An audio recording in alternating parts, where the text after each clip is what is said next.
안녕하십니까. 이번 시간에는 전번 두 편에 이어서 어떻게 보면 조명 광원에서는 가장 여러분들이 좀 힘들어하고 시험에서도 여러분들이 교재를 보게 되면 혼자 독학으로 안 되는 분야가 이 분야입니다. 조명에서는. 오늘 강의가 독학으로는 안 됩니다. 그러니까 여러분들이 독학으로 안 된다는 얘기는 관련 시중에 나와 있는 책을 아무리 봐도 이해가 안 되는 부분이 이 부분이다 이거죠. 왜 그러냐면 그것은 그 시중에 나와 있는 책들은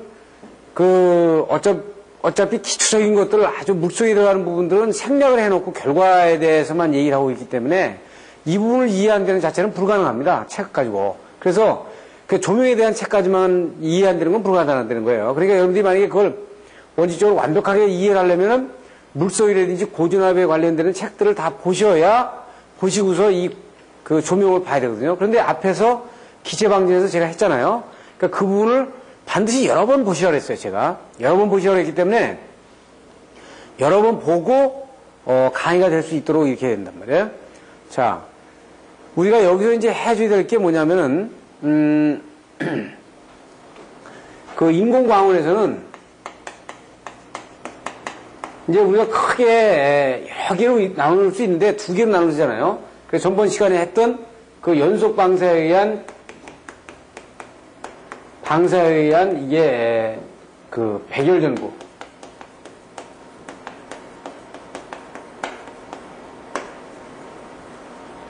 이거 하고요. 그 다음에 이게 방전등에 대한 거예요. 그래서 이 루미네센스라고 우리가 얘기를 하는데 방전등에서는 이제 뭐부터 출발을 하냐면 이게 형광등서부터 출발하죠. 형광등, 고압 수은등, 고압 나트륨등, 형광등 여기 저압에 나트륨등이 있고요. 그리고 메탈 헬라이드, 즉 HID 램프 이런 것들이 있겠죠. 이런 부분들이 이제 다 방전등이란 말이에요. 그러면 지금 제가 백열전구에 대해서는 얘기를 했으니까 더 논의하지 않고 방전등에 대한 부분은 보면 가로등서부터 우리가 사무실에 쓰는 형광등 거의 대부분 많이 쓰는 부분들이 여러분들이 많이 부딪히는 부분이 방전등입니다. 그 시험 문제에 주로 나오는 부분이 방전등에 대해서 시험 문제가 자주 나오죠. 왜 그러냐면 이게 그냥 외워서 쓸 수 있는 문제가 아니고 상당히 이해를 전제로 하기 때문에 상당히 많은 부분이 필요하단 말이에요. 그래서 방전등은 또 형광등을 모르면은 아예 이해가 안 됩니다. 모든 방전등은 어떻게 돼요? 이 형광등으로부터 출발한다. 그래서 이 형광등은 어떻게 돼요? 저압 수은등이나 마찬가지죠. 수은등이나 마찬가지단 말이에요. 지금 우리가 고압 수은등은 형광등은 압력을 높인 거의 변형이고, 이 저압 나트륨은 어디에 있어요? 여기는 저압 수은등은 형광등은 수은을 집어넣었다 그러면 여기 나트륨을 집어넣은 거예요. 그렇죠? 그리고 여기서는 어떻게 있어요? 고압으로, 이 고압 저압 나트륨을 고압 나트륨 등으로 압력을 변화시킨 거고, 메탈 할라이드는 광색을 좀 개선을 시키기 위해서 봉입가스를 여러 개를 갖다 집어넣은 거죠. 자, 그러면 이 출발을 어디서부터 여러분들이 해야 되냐면 형광등으로부터 출발을 해야 된다. 즉, 방전등은 형광등을 알면은 여러분들이 모든 방전등을 다 아는 거다. 예, 제가 강의에서 항상 얘기합니다. 그래서 형광등을 아는 게 그렇게 쉬운 일이 아니다. 형광등을 완벽하게 아는 일, 형광등의 방전 특성, 기동 특성, 이 부분을 여러분들이 무성적으로 완벽히 알면 나머지 방전등에 대해서는 끝나는 거다 이거죠. 그래서 저는 강의를 어떻게 하느냐, 형광등에 대해서 상당히 많은 부분을 강의를 할 겁니다. 하고 요거는 나트륨등은 이렇게 된 거고 메탈 할라이드는 이렇게 된 거고 요로부터 이렇게 된 거고 이런 식으로 다 설명을 해서 끝내고 설계 프로 차트를 하나 딱 보고서 제가 강의를 마치는 걸로 이렇게 하겠습니다. 방전등의 광원의 이제 특성 비교를 내용으로 들어가 보면 우리가 이제 그 루미네센스는 여러 가지 전기 루미네센스, 방사 루미네센스, 그 열 루미네센스, 음극선, 초 루미네센스, 화학, 생물 이렇게 쭉 볼 수 있습니다. 그러니까 연속 방사에 의해서 빛을 내지 않는 것은 전부 다 루미네센스 쪽에 포함이 된다고 거의, 그러니까 이 우리가 그 레이저 쪽을 말고는 루미네센스에 포함이 된다고 보시면 됩니다. 그래서 그 이 중에서 우리가 이제 요 조명에 쓰는 것이 지금 대개 이 방사 루미네센스에 포함이 된다고 이렇게 보시면 됩니다. 그 전등의 원리에서 여기에서 이제 그 뒤에 전극의 현상, 여기전리 발광, 공진에너지와 여기에너지와 전리에너지, 수소 스펙트럼과 준환전 상태, 이 부분에 대한 전체 탄성 충돌과 비탄성 충돌과 방전 개시, 질1중 충돌과 2중 충돌, 전압과 방전 전류, 자속 방전, 파생의 법칙, 여기까지가 어떻게 되어 있어요? 전번에 기체 방전에서 전부 다 얘기한 거죠. 지금 기체 방전 쪽에서 여러분들이 제가 타운젠드 방전하면서 전부 다 얘기한 겁니다. 이 부분을 이해 못하면 이해가 안 된다고 그랬어요. 방전등을, 왜냐하면 그게 차단기하고 관계되는 것 같아도 차단기를 이해하려면 기체 방전을 이해해야 되고 방전등을 이해하려면 이 또 기체 방전을 이해해야 되거든요. 그런 측면에서 다시 큰 것만 제가 점검을 해보겠습니다. 그래서 제가 23강에 기체 방전과 내방전 현상이라고 해가지고 그 강의가 들어갔죠. 그래서 여러분들 명심보감 책 1권에 23강 1권 23강 페이지는 지금 439페이지서부터 439페이지서부터 조명에 관련되는 것이 거의 지금 462페이지까지 까지가 여기서는 어떻게 있어요? 차단기도 관련되지만 이게 조명에도 아주 직접적으로 연관이 된다. 관련되는 아주 기초 이론이다. 그래서 제가 이걸 다시 설명을 안 합니다. 그래서 요약해서 설명할 테니까 여러분들 이것이 다시 이해가 안 되는 부분들은 23강을 또 다시 들으세요. 이거를 이해하지 못하는 상태에서는 조명, 여러분들이 공부 하나만 해요. 다시 한번 말씀드릴게요. 기술사라는 거는 어떤 분들은 시험에 나옵니까? 아니, 시험에 당연히 나오죠. 나오기도 하고, 이걸 모르는 상태에서 여러분들이 기술사하고 어디 가가지고 저 감리한다고 하면서 잘못 얘기하면은요, 아주 망신만 당해요. 그러니까 절대 이 조명을 알려면은 이 23강, 특히 24강 뭐 이런 쪽에 기체 방전 쪽의 강의를 여러분들이 몇 번에 걸쳐서 들으시고 완벽히 개념을 잡은 다음에 이 강의를 또 들어와야 돼요. 그래서 제가 여러분들한테 이 강의에 좀 부분 빠진 부분, 제목만 들어가고 교재가 뭐 빠져 있는 부분, NFC라든지 이런 것들은 제가 출석 강의를 통해 가지고 여러분들을 전국에서 오라고 지금 전화가 많이 옵니다. 여러분들한테 언제 출석 강의가 되는가. 그래서 65편이 다 나가고 20까지 다 나가고 여러분들이 어느 정도 한 번 다 보는 시점에서 제가 출석 강의를 해야 여러분들이 어디 있어요? 질문할 것도 많고 어떤 서로 짧은 시간에 많은 걸 가져갈 수 있잖아요. 그래서 일단 65편을 다 보내놓고 여러분들한테 내놓고 여러분들이 어느 정도 보는 상태에서 제가 출석 강의를 할 거고 거기에서 이 강의에서 지금 부족한 부분들, 이 비디오 테이프에서 부족한 부분들을 제가 부분적이나마 여러분들에 대한 궁금증을 풀어줄 수 있도록 이렇게 하겠습니다. 그래서 조명은 다시 말씀드리지만 이 1편의 24강에 대한 기초 개념을 반드시 여러분들이 이해하는 상태에서 들으셔야 된다. 이걸 다시 한번 강조하고 싶습니다. 제가 기체 방전 쪽에서 여러분들한테도 말씀드렸는데 이 기체의 방전에선 여러분들한테 가장 중요한 것이 이 공진전압이 아주 중요하다 이런 얘기했어요. 공진전압에서는 기체 방전에서 이 공진전압이 아주 굉장히 중요하다 이런 얘기했어요. 여기 이 교재 지금 조명에서에 대한 교재는 여러분들이 어떻게 보셔야 되냐면 기체 방전에서 다 얘기한 얘기는 하지 않습니다. 하지 않으니까 여러분들이 참고적으로 다 보는 거고 기체 방전에서 얘기를 전부 다 한 부분이에요. 자, 한번 그냥 종합해서 그냥 정리를 해보면 형광등이 있어요.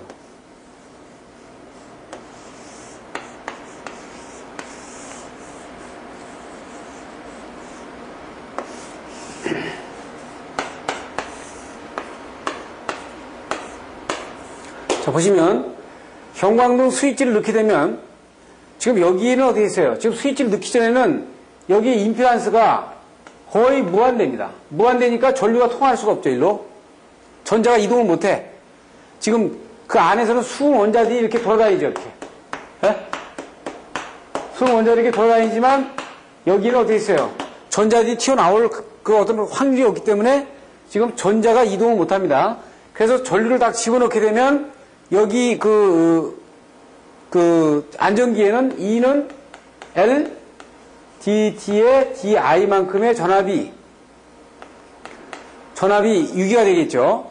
유기가 되고 이 필라멘트를 달궈지면서 이 그로스타트로다가 일단 들어가면 그로스타트에서 간격이 짧으니까 그 그로 방정이 되면서 됐어요. 이거 열이 나니까 가서 붙죠. 그 다음에 붙으면은 전류가 열이 안 나니까 떨어지고 붙고 떨어진단 말이에요. 붙고 떨어지면서 여기에 돼 있어요. 과수 상태가 걸리니까 여기에 전압이 상당히 아주 과대 전압이 걸리죠. 그러면 붙고 떨어지면서 전류와 전압이 동시에 상당히 많이 올라간단 말이에요. 지금 어떻게 됐어요? 전류는 보통 여기 몇 배예요? 에? 전류는 붙었다 떨어졌다 하면서 상당히 높은 전류가 한 10배 정도의 전류가 흘러갈 수 있다고 볼 수 있는 거야.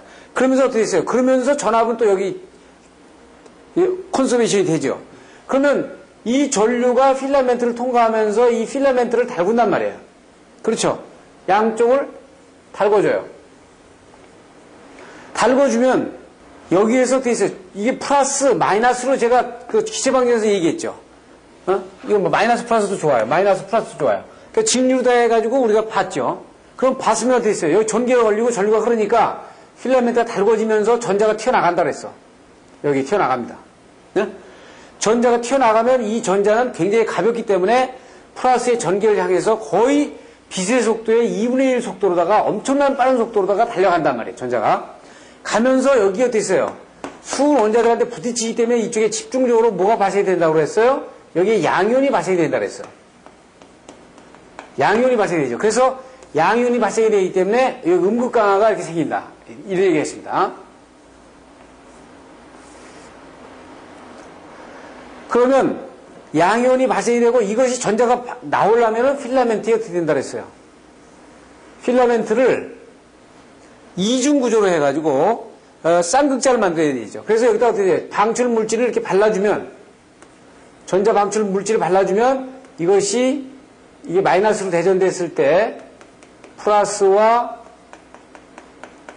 마이너스로 이렇게 쌍극자가 생기니까 어떻게 있어요? 상당히 이 전자가 빨리 튀어나갈 수 있다 이렇게.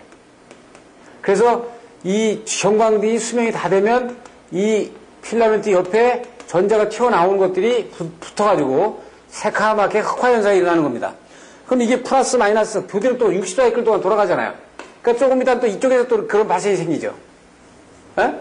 그러면 튀어나간 전자가 다른 놈을 부딪혀가지고 여기 시키고 여기서 공진시키고 전리시킨다 그랬어. 여기서 공진전압이 가장 크다고 그랬어요. 그래서 공진전압이라는 거 됐어요. 공진전압이라는 건 뭐라 그랬어요? 원자 핵의 가장 근처에 있는 전자가 위의 궤도로 올라가는 거를 공진에너지, 공진전압이라고 했어. 이때 에너지가 가장 크니까 내려가면서 올라간 그 에너지만큼을 바깥으로 빼내는데 이때 자외선을 낸다 그랬어요. 수은이. 네? 그래서 수은에 여기 보면 어떻게 있어요? 수은의 공진전압. 그러면 Hg의 공진전압이 어떻게 되어 있어요? 4.86 일렉트론 볼트가 되는 겁니다. 네?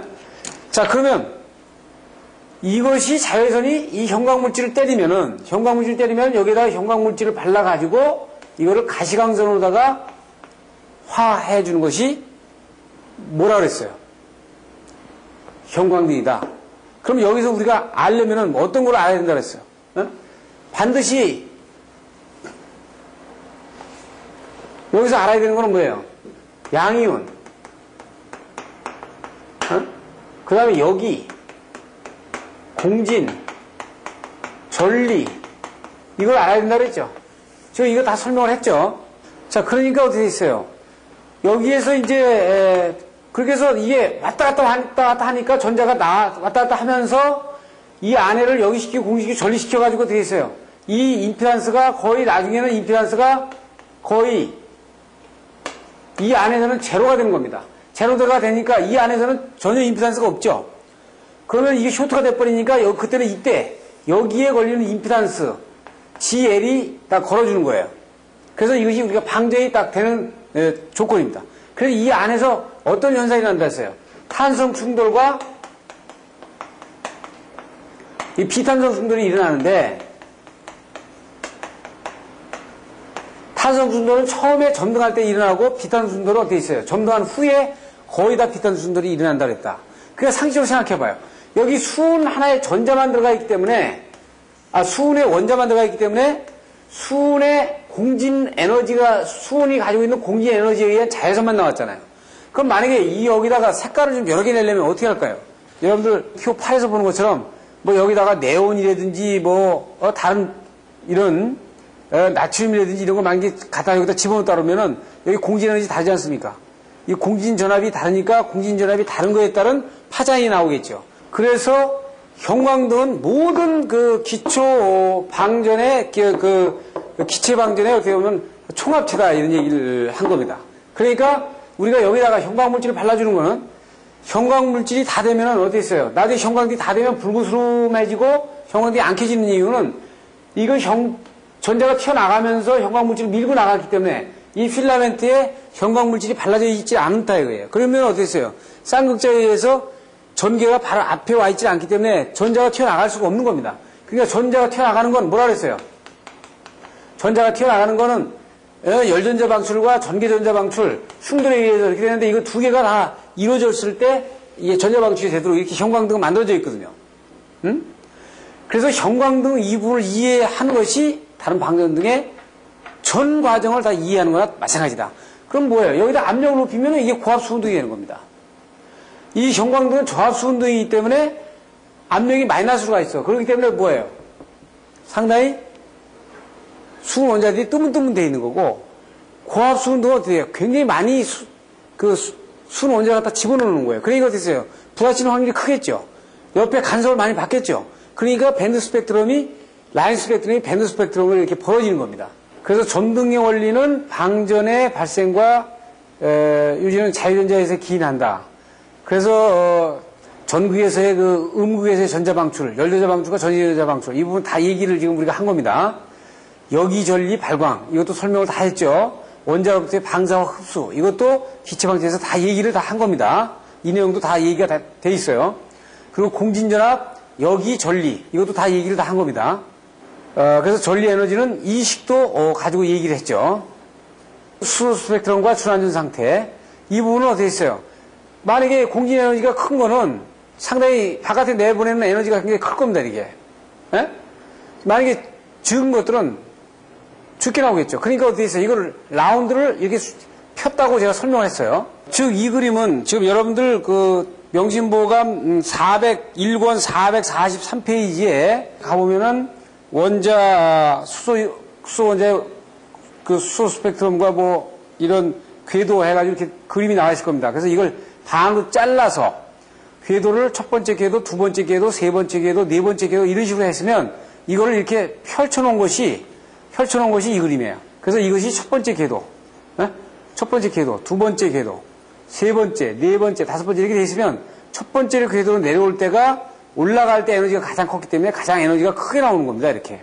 그래서 1권의 443페이지의 그림을 반으로 짜게 해서 이렇게 펼쳐놓은 것이 이 그림이라고 보시면 정확합니다.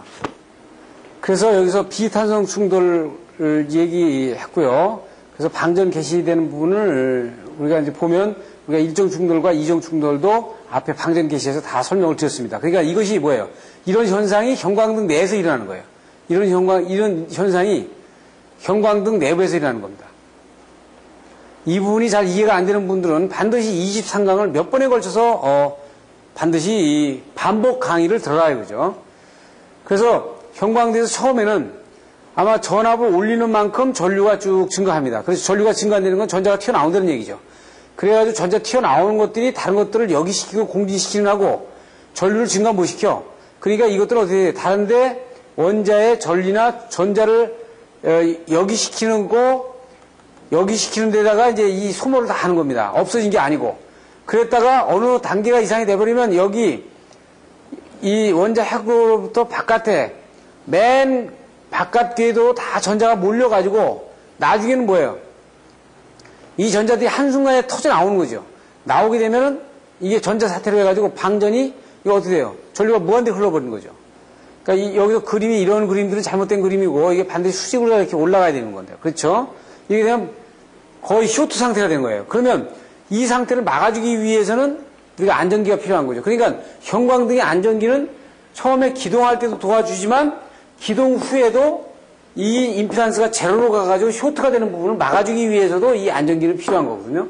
예, 그런 측면에서 이 그림을 가지고 방전 개시에 대한 부분을 설명을 많이 합니다. 그래서 자석 방전 이 수식을 가지고도 얘기 다 했어요. 그림 도달한 거 가지고 얘기 다 했습니다. 이걸 다른 유형으로다가 표현하는 거고 파생의 법칙도 제가 얘기를 했죠. 어떻게 얘기를 해요? 지금 보면 가스에 따라서 대개 양극에 따라서 달라지는데 어떻게 돼요? PD의 방전 개시 전압이 달라지는데 어떻게 달라지냐면 1기압이고 1기압에다가 이게 전극을 곱한 거예요. 전극을 곱한 거죠. 그러면 지금 가스에 따라서 이런 부분들이 어떤 곡선이 이렇게 달라지는데 이 1기압이 넘어가는 이 양기압에서 어떤 그 수식 관계를 갖냐면은 방전 개시 전압은 KPD라는 걸 갖더라. 즉, 이 1기압이 넘어가는 그 단계에서부터만 이 전극의 간격과 그 기압을 곱한 값이 2를 넘어갈 때 이 방전 개시 전압도 올라가더라. 그래서 파생의 법칙은 어떻게 돼? 이 법칙은 이 구역에서만 이루어지는 거죠. 그러니까 이 구역에서만 지금 제가 여기서 표시를 해놨는데 이 구역에서 이쪽으로다가 해당되는 부분에서만 파생의 법칙 VS는 KPD가 이루어진다. 이건 왜 이렇게 하냐면 수은등이나 메탈라이트를 키면은 처음에는 압력이 온도가 낮으니까 압력이 낮죠. 전극의 간격 같고 그러면 처음에는 점등이 돼서 나중에 점등된 것을 다시 끄면은 꺼서 다시 키면 안 들어오죠. 그럼 한 10분 있어야 되죠. 그럼 왜 그러냐면 킨 상태에서 온도가 올라가기 때문에 압력이 상당히 높거든요. 그렇기 때문에 기동저압이 높아야 점등이 되지 점등이 안 된단 말이에요. 그러면 이게 어떻게 돼? 압력이 떨어질 때까지 기다려야 돼. 온도가 식을 때까지. 그래서 이게 파생의 법칙이에요. 그래서 파생의 법칙이 적용되는 거는 그 방전등에서 적용이 되는 겁니다. 그러니까 이 부분은 파생의 법칙이 적용이 안 되는 거예요. 그래서 우리가 일반적으로 진공 차단기는 우리가 어떤 걸 써요? 이 파생의 법칙이 어떤 그 파생의 곡선이 이렇게 해서 이런 곡선이 있잖아요. 그래서 이 마이너스로 가면 이 방전전압이 상당히 올라가는 부분을 이용해가지고 진공 차단기를 이용하고 이 파생의 법칙이 적용되는 이쪽 사이드의 곡선을 이용해서 방전등의 점등 개시전압 이런 부분들을 조정한다고. 만약에 경기장 같은 경우에 메탈 할라이드를 켜놨는데 전기를 하다가 갑자기 정전이 됐어요. 다시 불이 들어왔어. 다시 불을 집어넣는데도 이 메탈 할라이드가 안 들어온단 말입니다. 안 들어와가지고 10분 동안 기다려야 돼. 그럼 어떻게 돼요? 전원이 들어와 있어도 안 들어온다. 파생의 법칙 때문에. 그럴 때는 그 안전기를 특수 안전기로 만들어가지고 점등을 했다 재점등을 할 때는 아주 높은 저압을 인가적으로 만들어주면 즉시점등이 되겠죠. 그러니까 이런 것들은 파생의 법칙을 이용하는 겁니다. 파생의 법칙에 따라서 이런 형태가 달라진다. 이렇게 보시면 돼요. 이 파생의 법칙은 오음의 법칙처럼 아주 유명한 법칙입니다. 그러니까 여러분들이 이 파생의 법칙을 모른다 그러면 이건 전기기술자로서 전기기술자가 아니에요. 하지만 우리가 어떤 형광등이 아닌 고압 수은등이라든지 고압자가 들어가는 방전등은 켰다가 다시 킬 때 한동안 전기가 안 들어오는 부분들은 이 파생의 법칙, 이 논리로 이렇게 볼 수 있습니다. 무슨 얘기냐면 순수한 그 수온을 집어넣었을 때하고 이 순 네온에다가 0.002%의 아르곤을 집어넣었더니 기동전압이 이렇게 팍 떨어지더라 이거죠. 이것이 팬 이펙트입니다. 즉 뭐예요? 여기에다가 다른 가스를 집어넣어봐. 가스를 집어넣으면 다른 가스가 들어가면 뭐가 달라진다 그랬어요? 항상 앞에서 얘기한 것처럼 공진 에너지가 달라진다 그랬어. 공진 에너지가 달라지면 어느 것은 기저 상태에서 공진 에너지가 여기고 그 다음에 전리 에너지가 여기다. 전리가 여기고 공진 에너지가 여기야. 그런데 다른 가스는 공진 에너지가 여기고 전리가 여기야. 이렇게 다르죠? 전압을 쭉 올려봐. 올리면 어떻게 돼 있어요? 이것들은 아직 공진하고 전리도 안 됐는데 이 가스는 벌써 공진을 넘어서 전리가 돼버릴 거 아니에요. 다 튀어나왔죠? 이만큼 올렸으면 어떻게 되세요? 다 튀어나와가지고 어떻게 돼요? 이 옆에 있는 가스들을 친단 말이에요. 예? 그리고 전자를 쳐주니까 여기에 이 절연 파괴 전압, 전리 전압이 푹 떨어지는 거예요. 아시겠어요? 그렇기 때문에 여러 가스를 집어넣게 되면 이건 순 네온하고 아르곤만 집어넣는 게 아니고 가스를 다른 종류만 집어넣게 되면 일단 여기서는 공진 에너지가 다른 것 때문에 전리 전압이 다른 것 때문에 예? 상당히 기둥 전압을 낮출 수 있다 하는 것이 패닝 이펙트입니다. 자, 그로 방전과 이제 아크 방전을 보게 되면요. 이렇게 간단하게 볼 수 있어요. 자, 그로 방전과 이제 아크 방전을 보게 되면요. 이렇게 간단하게 볼 수 있어요. 제가 뭐라 그러냐면 형광등에서는 여기에 양광도가 많이 생긴다 그래요. 여기 양이온이 많이 생긴다 그랬죠. 이건 양이온이 많이 생기는 이유는 전자가 튀어나가지고 제일 먼저 부딪히니까 전자가 튀어나가죠, 이쪽으로. 나가니까 됐어요. 전자가 없는 겨. 예? 제 궤도에서 전자가 한두 개가 없으면 양이온이 되죠. 그럼 양이온은 질량을 굉장히 가지고 있기 때문에 무겁다 그랬어요. 무거우니까 양이온 플러스면 이게 마이너스면 이게 양이온이 이쪽으로 움직이는데 아주 천천히 움직이지. 그래서 이 양이온에 천천히 전기에 의해서 움직여가지고 이놈이 가서 부딪히면은 질량이 크니까 전자 튀어나온다고요. 그러니까 양이온의 전기에 의한 충돌이라고 그러면, 충돌에 의해서 전자 방출이 된다 그러면은, 이걸 대표적으로 그요 방전이라고 볼 수 있고요. 이 양이온이 외부로부터 뒤로부터 어떤 힘을 받아가지고 이 에너지 굉장히 빠른 속도로 가속이 돼버렸어. 그러니까 양이온이 이 전개 플러스 전개에 의한 그 에너지만 받는 게 아니고 운동 에너지까지 다 받았어요. 이 전개와 운동 에너지까지 다 받은 상태에서 충돌하게 되면 이 힘이 엄청납니다. 그래서 전자 사태가 나버려요. 사태가 나버렸어요. 네? 이게 쇼트예요, 쇼트. 네? 이게 아크 방정이다. 이렇게 보시면 됩니다. 그래서 형광등에서 왜 아크 방정이 안 일어나냐? 그 안정기가 있기 때문에 어떤 지점에서 잡아주는 거죠. 예. 그래서 여기에서 하고자 하는 그로 방전과 아크 방전은 전부 다 그 얘기를 하고 있는 겁니다.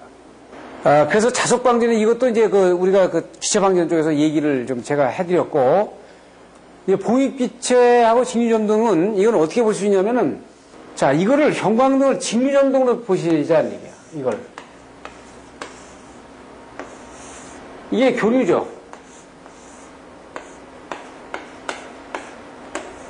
교류인데 이걸 직류로 봐봐. 직류로 플러스 마이너스로 봐봐요.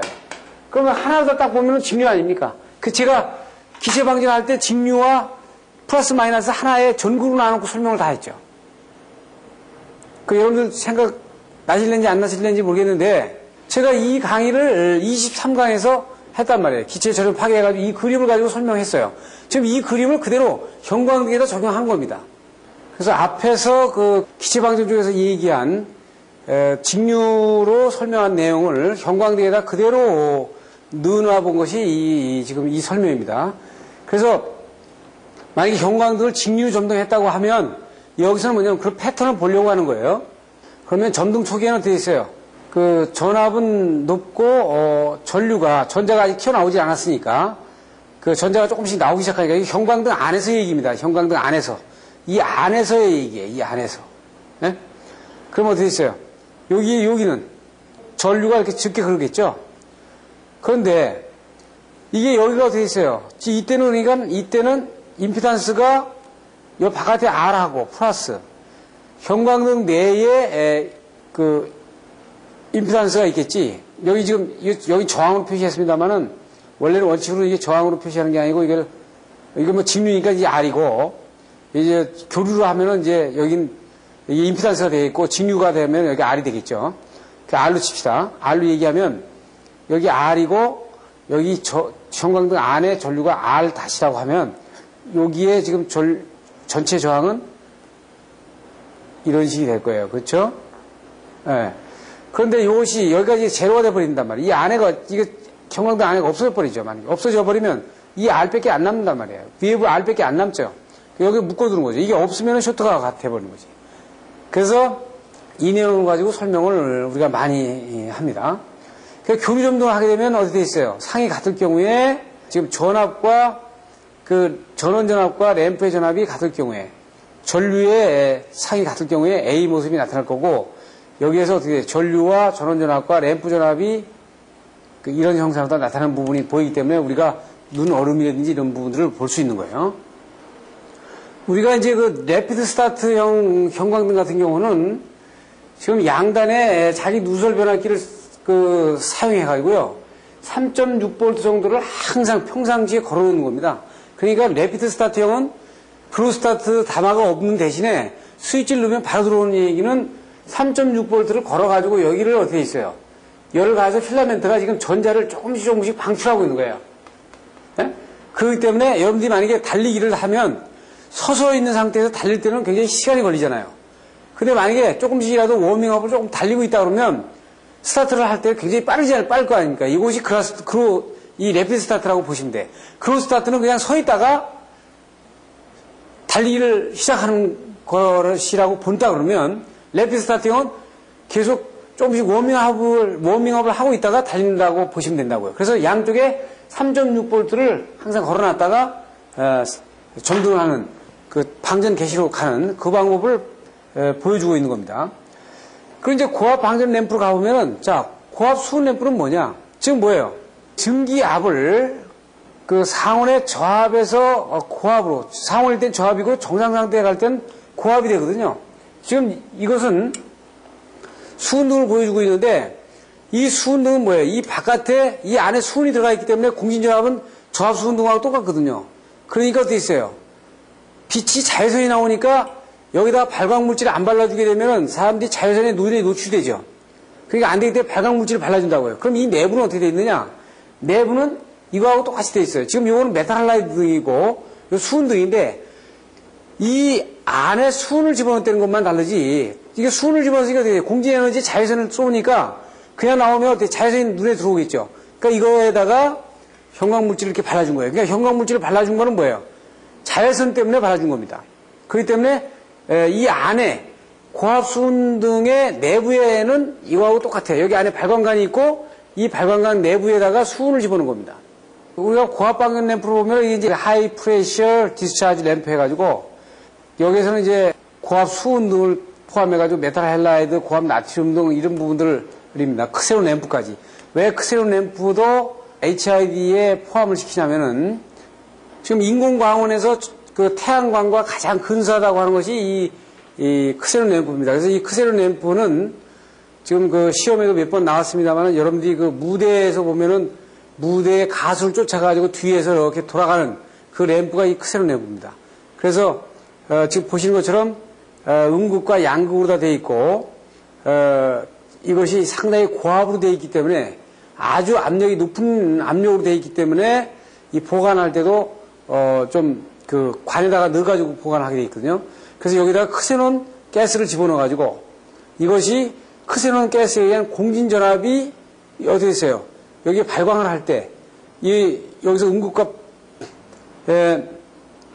그 양극에서 되어 있어요. 전자가 이동을 하면서 이 크세논 가스의 공진전압에 의한 발광색이 나오는 것이 지금 어떻게 돼요? 우리 태양광의 스펙트럼과 거의 유사하다. 그래서 인공광원 중에서 가장 태양광과 유사한 광원보다 친 겁니다. 그러니까 무대 조명에서 저 뒤에서 가수들이 움직이면 가수 움직이는 부분을 쫓아가는 라운드로 돼가지고 돌아가는 광원으로 쓰는 것이 이 크세논 램프거든요. 그래서 이 크세논 램프는 굉장히 고압으로다가 돼 있기 때문에 지금 여기 보시는 것처럼 이 케이스에다가 넣어서 이렇게 넣어가지고 이 부분을 닫아서 보관을 합니다. 이렇게 보관하지 않으면은 압력이 높기 때문에 만약 깨질 경우에 파편이 눈에 튀어서 사람이 다칠 염려가 있죠. 그래서 고압 수은 램프는 그 저압 형광등에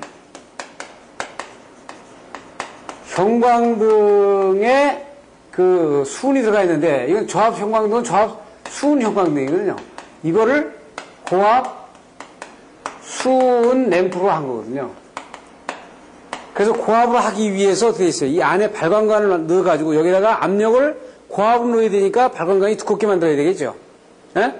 그리고 초기에는 이 저항을 통해 가지고, 이 보조 저항을 통해 가지고 적은 전류가 이 두 개의 보조 전극에서 그로우 스타트를 해서 여기 어떻게 있어요? 여기를 시키고 전류를 시키면서 주전극과 통하게 되면 나중에는 주전극과 주전극이 전류가 통하게 되니까 이 보조 전극으로 통하지 않게 돼 있죠.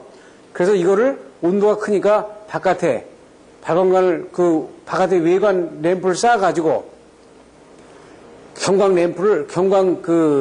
물질을 발라주는 거예요. 그러니까 저압 형광등은 고압 수은 램프를 이해하는데 압력만 높였다고 보시면 똑같아요. 그렇기 때문에 거기에서 나오는 색깔은 똑같다. 그러니까 저압 수은등과 고압 수은 램프에 나오는 색깔은 똑같은데, 만약에 저압 수은 형광 램프가 이런 라인이라면 이것이 고압 수은 램프는 약간 이 라인이 약간 넓어져 있는 거죠. 그러니까 이게 흰 백색의 라인 쪽에서 하나의 광선이 나온다면 이 광선을 추출을 해가지고 약간 넓게 퍼져서 나오는 것이 이 고압 수은 램프라고 보시면 됩니다. 그러니까 이 수은 램프에 저기는 발광관이 있으면 주전극이 이렇게 있고 보조전극이 있어가지고 저항으로 돼 있죠. 이게 연결되어 있는 겁니다. 이렇게 돼 있죠. 즉 전원을 넣으면 이쪽은 아직 전원파괴가 안 됐으니까 전류가 통하지 않으니까 양단에 극간이 얇으면서 발광을 하게 된다고요. 그런데 여기 저항이 걸려 있으니까 전류는 많이 못 흐르죠. 그러니까 여기서 그로우 스타트가 되면서 전자가 튀어나가고 여기 플러스가 걸려 있으니까. 그리고 어떻게 여기가 저항이 제로가 돼버리면 이쪽이 주전극으로 이렇게 방정이 되는 거죠. 그러면 이때는 일로 흐르지 않게 돼 있어요. 그래서 이 내부 모습은 지금 메탈 할라이드와 똑같습니다. 지금 보시면 지금 이것은 메탈 할라이드인데 메탈 할라이드나 수은등이나 똑같아요. 이 안에 보조 저항이 있는 것도 똑같단 말이에요. 근데 이거는 발광관에 뭐가 없어요. 그냥 형광물질 안 발라놨죠. 그 얘기는 뭐예요?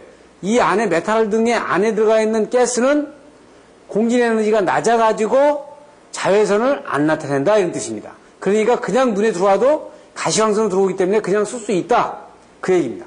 그래서 구조를 보신 바와 같고, 그래서 그전에 옛날에는 어떻게 했어요? 가로등이 전부 다 고압 수은 램프였는데 창백하지 않습니까? 색깔이. 그렇기 때문에 효율이 굉장히 좋은데도 가로등에서 싹 사라진 겁니다. 그래서 제가 앞에서 말씀드렸지만 형광등을 집에서 쓰지 마십시오 하는 이유는 써서는 안 되는 거예요. 효율이 좋으면 지금도 고압 수은등을 바깥에 가로등에다 켜놓지 왜 없애냐 이거죠. 왜 바꿨냐 이거죠. 그래서 어떻게 했어요? 고압 수은등을 이걸 뭐로 바꿨어요? 메탈 할라이드로 바꿨죠. 메탈 할라이드로 바꿨어요. 그 메탈 할라이드는 어떻게 했어요? 여러 가스를 집어넣어가지고 색깔을 이렇게 펼쳐놨기 때문에 보임이 좋다. 색깔이 보임이 좋다. 에? 그래서 이걸 어떻게 해서 고압 수은등은 굉장히 창백하고 으스스하고 여름에는 좀 시원해 보일지 몰라도 겨울 같은 경우는 굉장히 추워 보이고 에? 그래서 이것은 가로등으로서 심리적으로 적격이 아니다. 그래서 고압 수은등은 사라진 겁니다.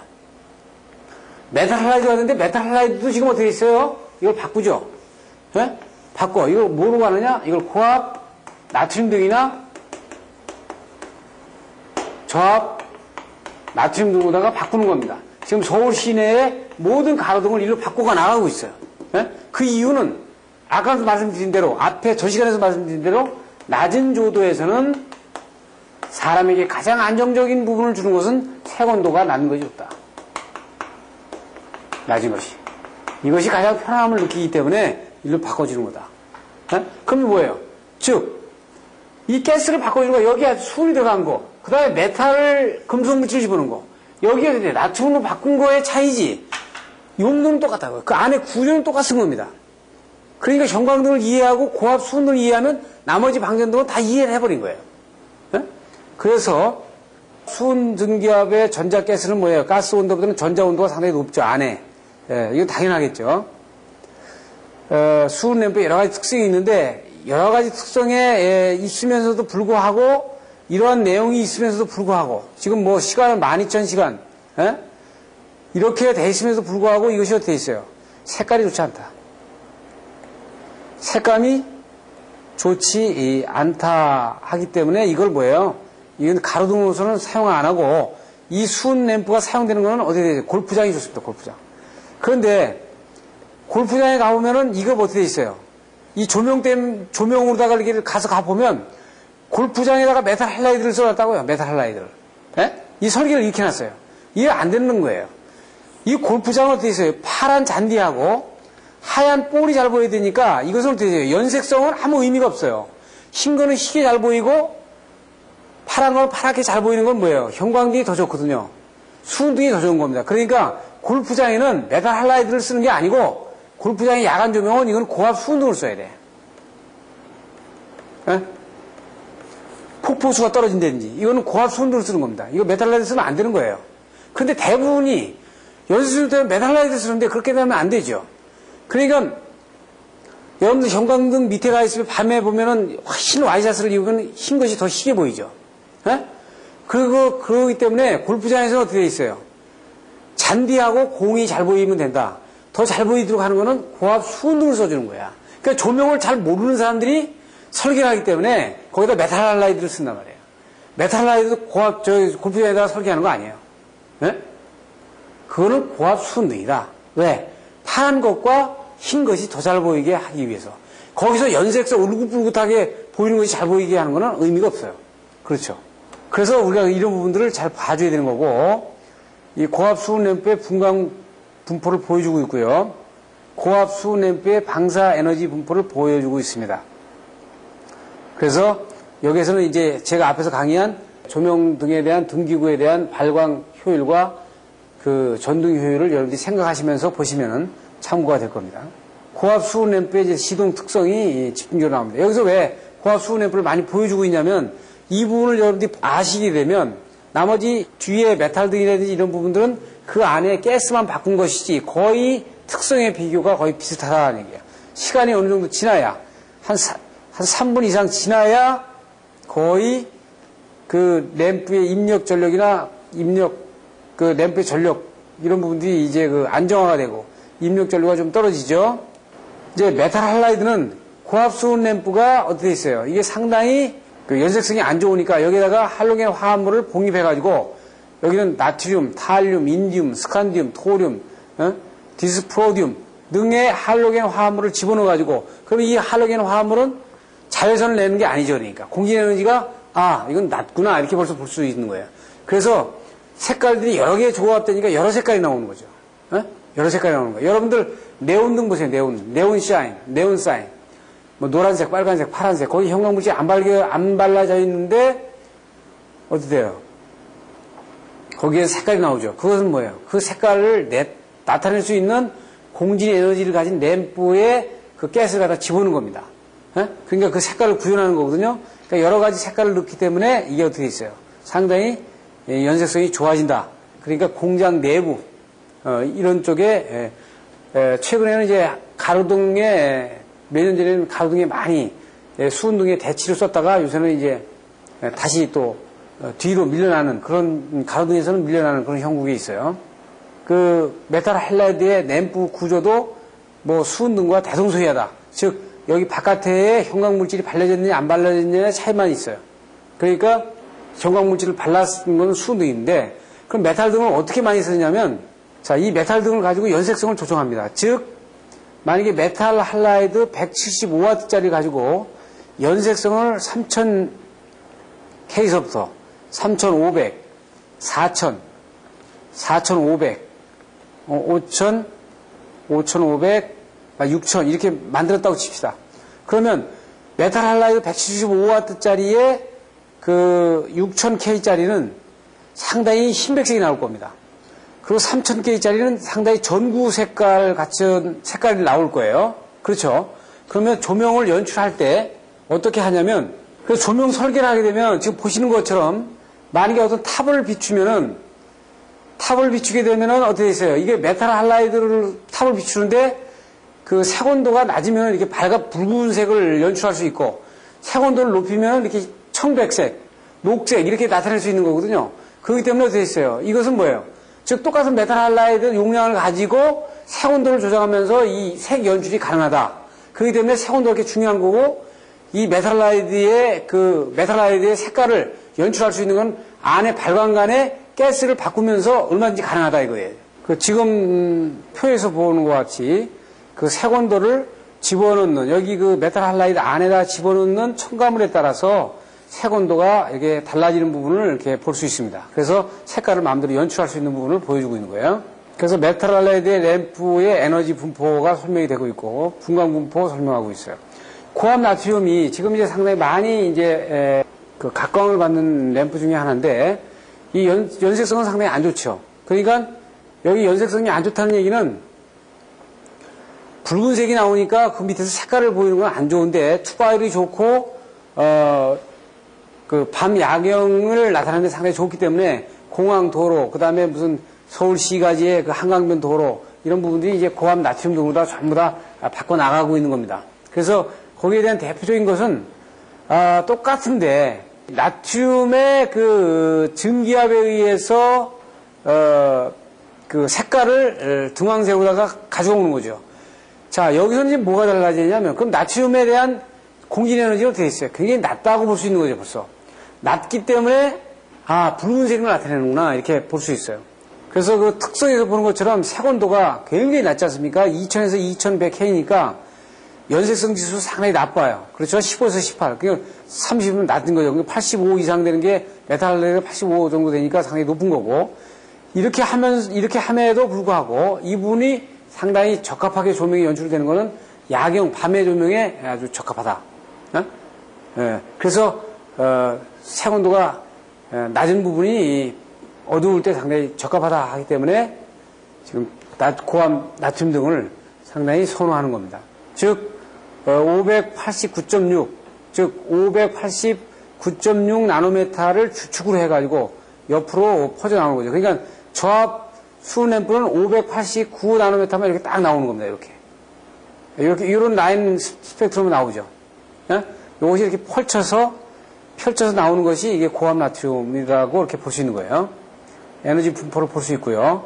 그 다음에 기타 램프는 이제 저압 나트륨 램프는 아까 말씀드린 대로 그 고압 나트륨보다도 등황색으로 아주 단색으로 이렇게 나타나기 때문에 대개 이제 우리가 터널이라든지 그 터널이라든지 그 다음에 군부대의 그 담장 이런 쪽에 왜냐하면 안개 투과율이 굉장히 높기 때문에 크기가 상당히 크죠.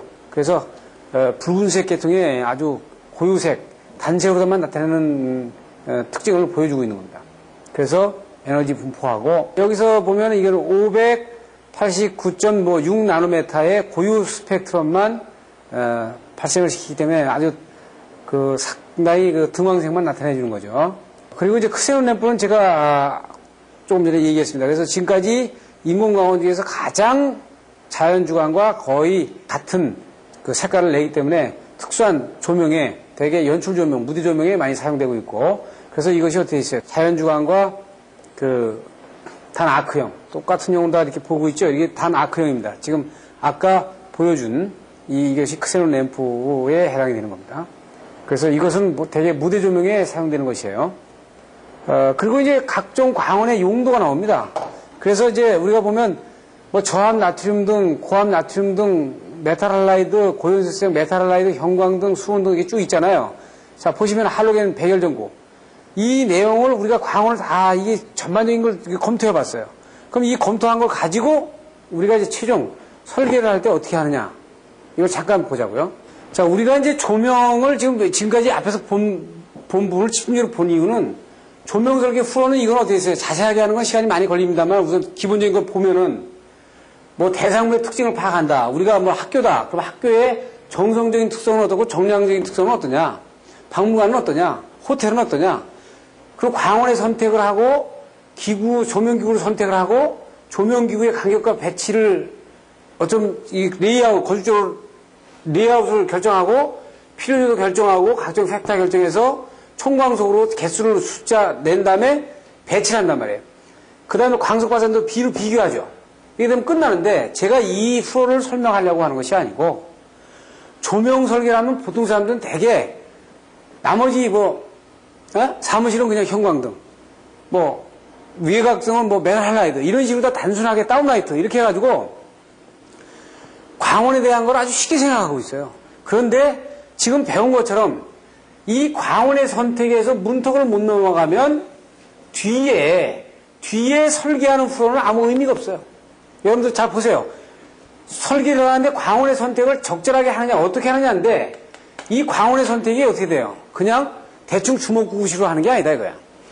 그래서 기루사는 시험 문제에서 백열등에서도 물어보고 메탈 할라이드에 대해서도 물어보고 HID 앰프가 어떠냐 물어보고 이 물어보는 거는 이 공부를 하도록 만들어 가지고 기술사로서 여러분들이 현장에 가거나 감리하거나 설계하거나 시공을 할 때 정확하게 다음 프로로 가기 위해서 전지 조건을 알도록 하게 하는 거예요. 자, 지금 여러분들이 만약에 이 강의를 들었는데 형광등을 제대로 몰랐다면 조명을 10년, 20년 해도 소용없는 거예요. 그건 왜냐면 그 사람이 결정적으로 형광등을 다른 사람들 한 거에 대한 경험에 의해서 결정한 거지 실제적으로 정확히 알고 결정한 게 아니라는 얘기야. 지금 우리가 아까 말씀드린 대로 메탈 할라이드도 색온도를 마음대로 조정을 하면서 색깔을 연출할 수가 있고 낼 수가 있고 하는 거예요. 자, 이 광원의 선택이 어떻게 돼요? 가장 전지 조건에 설계하는 후로의 첫 단계에서 들어간다. 그래서 이것을 하기 위해서 지금 이 표에, 마지막 표에 이 각종 광원의 용도에 따라서 적용되는 부분을 보여주고 있는 거예요. 그러니까 좀 보세요. 할로겐 전구나 백열 전구는 주택, 특히 주택, 미술관, 호텔, 상점, 이런 부분들은 아주 반드시 사무실에 백열 전구를 쓰는 거는 다운라이트 쓰는 쪽 아니면은 거의 이거는 그렇죠. 이렇게 쓴다고. 이게 보면 백열 전구는 분위기 조명을 하는 쪽에서는 거의 다 백열 전구를 써요. 지금 여기는 형광수 램프가 이쪽에 쭉 들어가 있는데 지금 이거는 거의 쓰지 않습니다. 그렇죠? 지금 많이 이거 좀 조금 시간이 지난 자료가 돼서 그러는데 지금 이쪽으로 쓰지 않고 그러니까 형광수 램프는 지금 이건 어떻게 됐어요? 골프장 이외에는 쓸 데가 없어요. 골프장이나 그렇지 않으면은 폭포 조명 이외에는 거의 이건 쓰이지 않습니다. 그리고 이제 고압 나트륨 램프가 최근에 이제 이 가로등 조명에 상당히 많이 쓰이고 메탈 할라이드가 공장 내에 아주 고천장 공장 내의 조명 연출에 메탈 할라이드를 상당히 많이 쓸 수 있다 이렇게 볼 수 있는 거예요. 지금까지 여러분들이 전 과정을 쭉 봤습니다. 그래서 다음 마지막 편이 관연도 문제, 최근 관연도 문제 한 3년치를 가지고 분석해서 시험 대비를 한 부분이고요. 그래서 여러분들에게 지금까지 강의하는 과정에서 이것이 제한적인 미디어이기 때문에 100% 만족을 못 드렸다고 봐도 이 강의를 여러분들이 한 대여섯 번 계속 훌로 돌려가면서 들으시면 여러분들의 안목 자체가 분명히 달라지고 지금 저의 강의는 반드시 시험 문제 나오는 문제들이에요. 여러분들이 전화를 정말 그게 나옵니까? 시험 문제라는 거는 기술자 시험 문제는 무슨 단답형으로 나오는 게 아니고요. 이런 복합적인 내용들이 전부 체계를 갖췄을 때 여러분들이 답을 아주 객관적으로 쓸 수 있는 거거든요. 여기 또 이 테이프는 시험뿐만이 아니라 전 기술자의 재교육 차원에서 나갈 겁니다. 그래서 비디오 테이프를 구매하신 분들은 굉장한 혜택을 받을 거예요. 앞으로 인터넷 방송으로 나갈 겁니다. 나가는데 상당히 요금이 비싸게 나가기 때문에 아마 전 방송을 보려면은 거의 한 200만 원 돈에 대한 그 투자가 돼야 볼 수 있고 앞으로 이 65편에 대해서도 지금 여러분들에게 여러분들에게 못해준 강의에 대해서는 추가로다가 제가 쭉 주기적으로 10편씩 추가로 해가지고 이것은 그 비디오로 테이프로다가 만드는 것이 아니고 인터넷상에 제가 추가로 그 방송이 띄워질 겁니다. 그런데 그것은 여러분들도 똑같은 저기로 유료 콘텐츠로 운영이 될 거기 때문에 그건 유료로 이용을 하시고, 우선 비디오 테이프를 구매하신 분들은 상당히 좋은 이점이, 그러니까 이 비디오 테이프를 한번 보시고 난 다음에 남에게 대화하거나 증명하거나 이러지 마시고 계속 반복적으로, 어떻게 보면 테이프가 반복해서 봐가지고 거의 그 수명을 다할 때까지 여러분들이 봐주시면 그 인터넷상에서 들어가가지고 콘텐츠를 한 번 보는데 얼마를 유료로 하고 한 번만 보고 끝나는 것보다는 상당히 효과적으로 여러분들이 학습 공부를 할 수 있기 때문에 정말 저렴한 가격으로 공부를 할 수 있다는 효과를 확신할 수 있을 겁니다. 그래서 지금까지 이 테이프가 정말 여러분에게, 제가 요새 문구를 그렇게 쓰는데 150만 원을 투자해서 1억 5천만 원을 가져가십시오. 제가 그런 문구를 요새 사용하는데 정말 여러분들이 활용하기에 따라서 이 테이프는 1억 5천만 원 이상의 가치를 여러분들한테 부여할 겁니다. 그래서 여러분들과 이 테이프를 처음 만났는데 또 저희 고시원에서 학원에서 볼 수 있도록 하고, 제가 며칠 전에 미국 국립방재협회, 연방방재협회로부터 전문위원으로 위촉을 받았습니다. 그래서 앞으로 여러분들과 더 좋은 자리와 그 권위 있는 그 백그라운드를 가지고 빌 수 있도록 최선의 노력을 다하겠습니다. 감사합니다.